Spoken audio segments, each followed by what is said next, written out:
Is sad because you never shit on Bad Empanada like he shit on you? What is he achieving doing that anyways? Same if you did the same to him, it's unproductive. What Bad Empanada achieves when he shits on me is, let's be real, getting some of the people in this community to most likely go over there and watch his video, give him some fucking ad revenue. That's like a decent way to do it. So I think that's part of it for sure. It's a little bit of it, maybe a little bit. And you know, it is what it is. So many morons eat this fucking shit up. Can't stand what these types of creators turn their communities into. Is DG of a different flavor? You cannot convince me otherwise. Yeah, I mean, I know. Is he not trying to change your mind? Trying to change my mind into doing what? When Bad Empanada and I had that conversation on Noah's stream, if you realize like a big chunk of this back and forth actually derived from Bad Empanada not understanding what my positions were, and also just straightforwardly calling me a Jewish exceptionalist and blah, blah, blah, all this other stuff. He'd done this before. He has done this many times over. This is not his first rodeo. And yet some of you dumb fucks do actually eat that bait every single time and then come in here and annoy the fuck out of me when I'm trying to do whatever I'm trying to do. Okay? So is he a left-wing grifter? No, I think Bad Empanada is earnest. I think he just, you know, flies off the handle a little bit, which is understandable. This is not a normal issue, you know? This is not a normal issue. That's it. This is a genocide. So of course people are going to get mad. Bro, the shit about Matt Duss has nothing to do with Bad Empanada though. Yes, I think there are people in my community who are also frustrated that I'm not being as like contentious as someone like Matt Duss.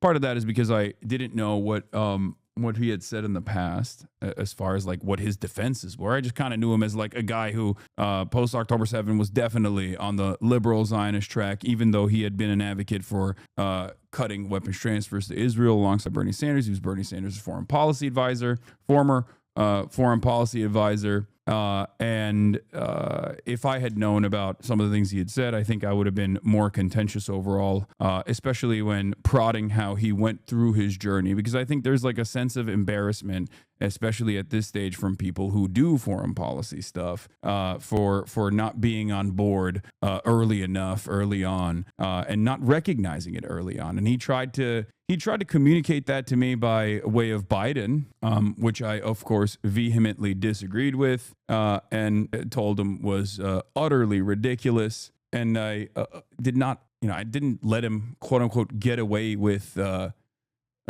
saying whatever he wanted to. There was a lot of pushback. I think you're a bit hypocritical. I like you a lot, but you'll constantly say I'm not a journalist, but constantly try to be one. And when people criticize you for doing poor journalism, you use the fact that you say you're not a journalist as a crutch. I think you just already admitted that you recognize that I'm not a journalist, and that at no point have I actually said I was a journalist. You think I'm trying to be a journalist when I have conversations with people, when I never am trying to be a journalist.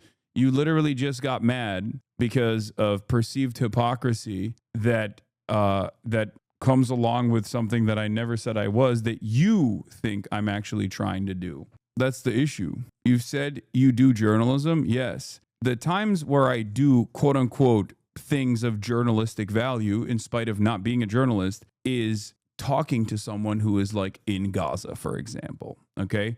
Talking to someone, or going out to a protest and filming the protest from the perspective of the protesters, or, things that happen to me that have broader consequences for society, or a conversation with like Mahmoud Khalil, or going out and interviewing the firefighters, the California prisoner firefighters that are combating wildfires. Like, those are things that have journalistic value. That's not all I do. That's not most of what I do. That's just me. That's just what I do, having the function of journalism. Okay. But I don't say I'm a journalist. I say I'm a political commentator. I play basketball. I'm not a basketball player. Going to be a million different opinions and a million different voices. Many of them are going to be contentious. I talk about politics. Politics is always going to be a contentious subject. A lot of people either A, treat it like it's fucking drama and love the back and forth that takes place in that regard,